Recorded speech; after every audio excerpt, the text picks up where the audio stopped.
மாநாடு அப்படின்னு சொல்லி நீங்கள் நடத்துனீங்க. இப்போ அடுத்தது வந்து ஜனவரி 2ஆம் தேதி அன்னைக்கு மதிமுக சார்பில் நடைபயணம் போக போகிறாங்க. அதுக்கு வந்து முதல்வரே துவக்கி வைக்கிறதுக்காக திருச்சி வர இருக்கிறாங்க. இந்த மாதிரி மது ஒழிப்புங்கிறது கூட்டணியில் இருக்கிறவங்களே தொடர்ந்து அமல்படுத்துறதுக்காக முன்னிலைப்படுத்துறீங்க. ஆனால் அதுக்கு எந்த விதமான நடவடிக்கையும் இல்லை. இது சம்பந்தமாக என்ன விதமான நடவடிக்கை நீங்கள் எடுக்க இருக்கிறீங்க? இல்லை, இந்த கேள்வியை நீங்கள் வந்து முதலமைச்சர்கிட்டே கேட்கணும்.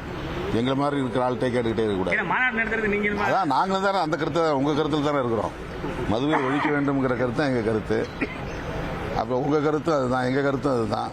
நாங்கள் முதல்வர்கிட்ட சொல்கிறோம், நீங்களும் கேளுங்க. அதே பெரியாரே வந்து துருப்பிடித்த கிடப்பாருன்னு சொல்லி சீமான் சொல்லியிருக்காரு.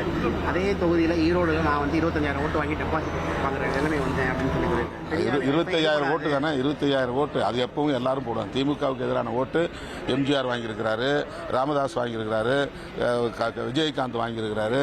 அது எப்பவும் ஒரு கட்சிக்கு எதிரான அரசு ஓட்டுங்கிறது இருக்கவே செய்யும். அந்த ஓட்டை அவ்வப்போது பலரும் வாங்கியிருக்காங்க. வைகோவும் வாங்கியிருக்காரு திமுகவை எதிர்த்து. திமுக எதிர்த்து எம்ஜிஆர், திமுக எதிர்த்து வைகோ, திமுக எதிர்த்து விஜயகாந்த், திமுக எதிர்த்து ராமதாஸ், இப்படி எல்லாரும் வாங்கின வரிசையில் அவரு அந்த எதிர்ப்பு ஓட்டை வாங்கியிருக்கிறாரு. அவ்வளவுதான்.